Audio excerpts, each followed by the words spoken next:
coffee or tea. So apparently I'm starting first. My name is Dina AlNahdy from ENTEC Environmental Technology. And my presentation is not as technical. We're more coming with a holistic approach of a bigger picture and then zooming in slightly into the energy efficiency, and then we'll be going out again into where the energy efficiency comes in, which is in green buildings and then the circular economy. So we're having a very big picture, zooming in and then zooming out once again. So the bigger picture is the SDGs. How many here knows about the SDGs, which is the Sustainable Development Goals of the UN? Everybody knows this? Okay. So there are a lot that don't have an idea about it. So these are sustainable goals that have been put in by the UN, required by all the world's governments, basically, to fulfill them, which are 17 goals. One of them happens to be, of course, energy efficiency, and providing energy to all sectors and everybody, basically, in the world. That's the general picture. Saudi Arabia has prepared their first sustainable development goals in 2017. And so we're going to highlight just which one? Yeah, we're going to highlight, of course, this one here, which is the energy, okay? So we see that what it's covering here is that, most importantly, to provide energy that is renewable and that is saving resources as much as possible. This is in a nutshell. What means that for Saudi Arabia, which is the largest oil country, or from the largest oil countries in the world, this is a great challenge to shift from oil to renewable energy and saving resources and clean environment. So a lot has been done. We've seen a very interesting presentation from the electric company, which is part of the initiatives that have been put in place to fulfill and achieve the 2017 and 18 targets. There's also the Saudi Energy Efficiency Center, where we're looking into minimizing the waste of energy, minimizing the use, and making it more efficient. Okay, so we see here also, we have used, as engineer here has mentioned, Saudi Arabia does not have a variety of electric companies. So we have the main Saudi electric company, and we also then use their statistics as a baseline. Consumption distribution based on type of activity. So the residential, they considered it as 49% of Saudi, we're talking about Saudi Arabia, use in energy. Governmental 50%, commercial 19%, and others are 5%. Now the International Energy Agency has pointed out that the world will need 55% more energy by year 2030, which is about $22 trillion. So each country has worked on and is working on different strategies to implement this. Some are working on reducing as much as possible, some are working on renewable energy, and some are working on the investments of these. So you have the three parts, of course. Building energy consumption.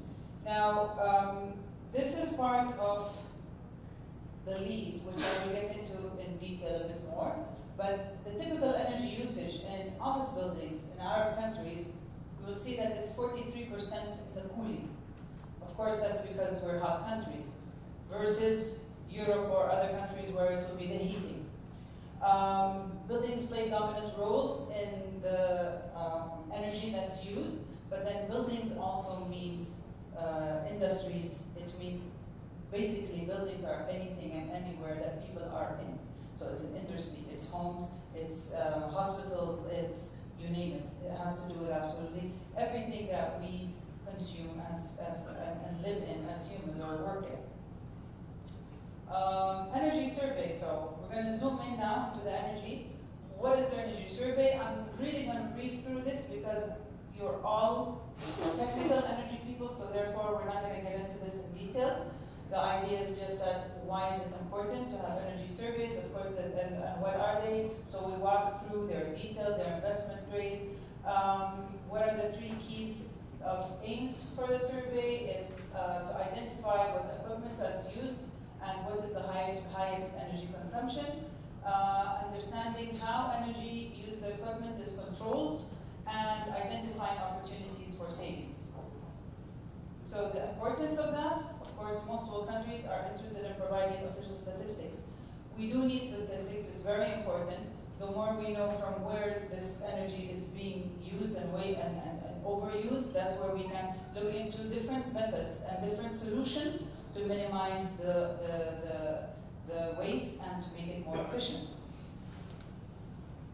So, solutions are building orientation, development of building envelope, development and investment of facade, room management system, cooling, load breakdown, and energy management systems.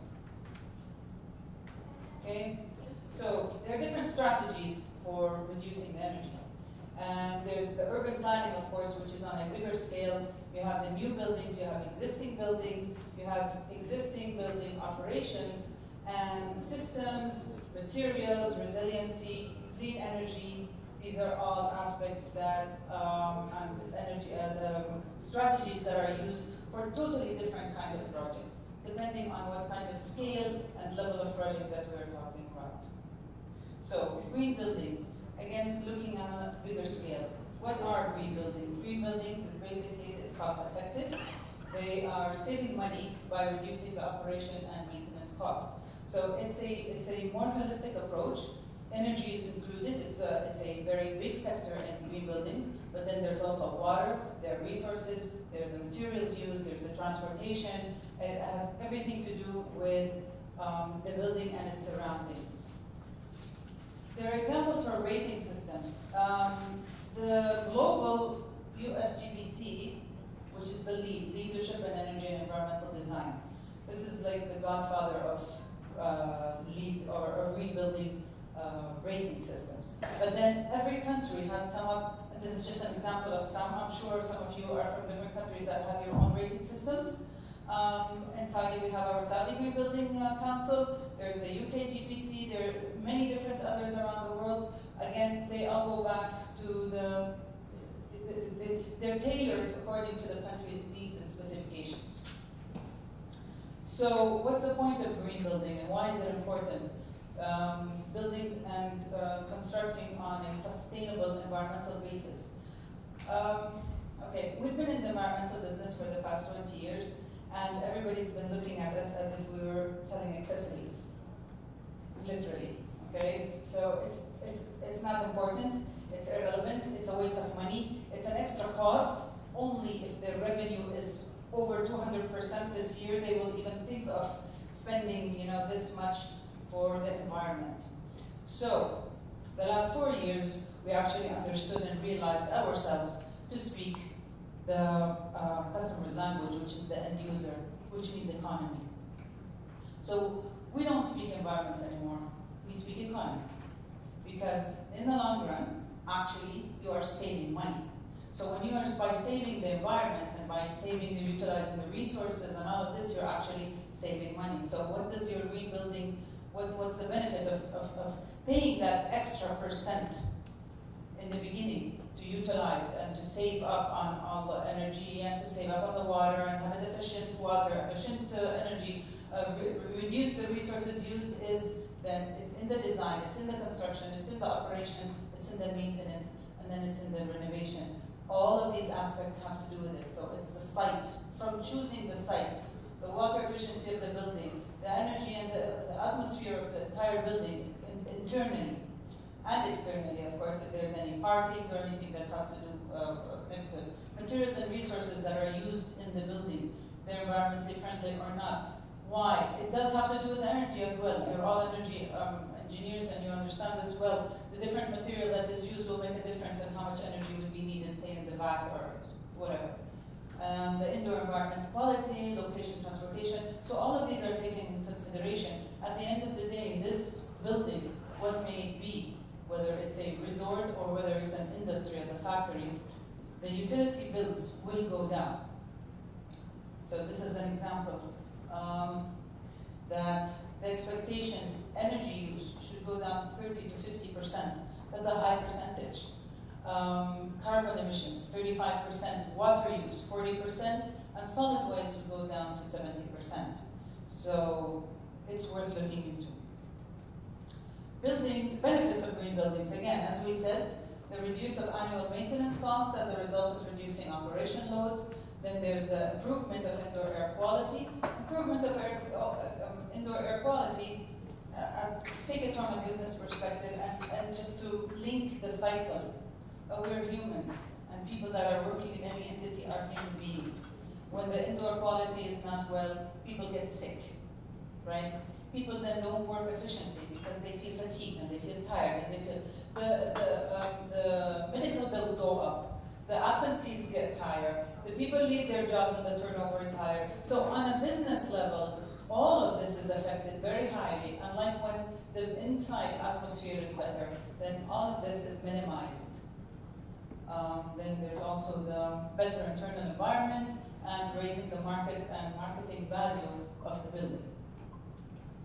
So, again, going out now from the green building to a larger scale, zoom out once again to what is called a circular economy. Now, if we have every building has an energy efficiency, and then it's not only energy efficiency, but it's a green building, so it has as well water efficient and all the other aspects that we mentioned. Let's take it out to what is circular economy. Circular economy is something that we are striving to as a world. First of all, there are still very many countries and projects and industries that are still working on the linear economy, which is raw materials, production, usage, and then there's the residual waste, right? Okay, now there's been an upgrade in the last 5 years into the economy with feedback loops, where it's the raw materials going into production, the use of it, and then there's some recycling, and a lot of residual waste is still going out. Now, what is a circular economy is basically zero waste. And the point of the zero waste is there's a sustainability. The sustainability of production, then there's a sustainability of use, and then the recycling, and it's ongoing. So it's waste to resource. This will explain it better. Waste to resource, so whether it's a biological cycle into the technical cycle, they're all feeding each other. So a waste of any, say, industry is definitely a resource for a different kind of industry. And this is what, of course, governments need to play a big role in, because here there's alliance and the rules and regulations where it will help for a certain kind of industry to have rules and regulations not to import X kind of raw material, but to use the waste material that is from another kind of industry. Is this clear, this part? Yes? No? Not really? Okay, we'll leave the questions later anyways.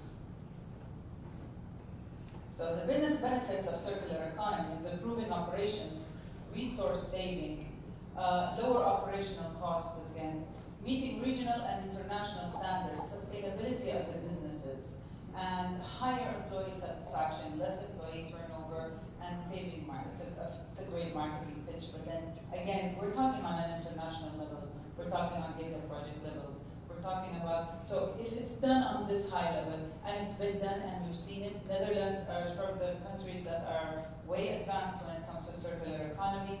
They're importing actually waste from the UK right now, and recycling it and putting it back into their own industries once again as a raw material. So this is a brief idea about ENTEC. We have our 4 services: environmental specialized training, CSR strategies and environmental awareness, water treatment, and environmental consultancy. So these are some of our alliances, international alliances.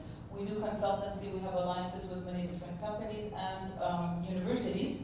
We're always interested to add more to our alliances because our projects in Saudi Arabia are getting bigger, larger, and more sustainable. It's become mandatory in our Vision 2030 and our Transformation 2020. Most of the KPIs, if you have a chance to look into them, they're on the website, Saudi Vision Transformation 2020. The KPIs are 80% sustainable and environmental.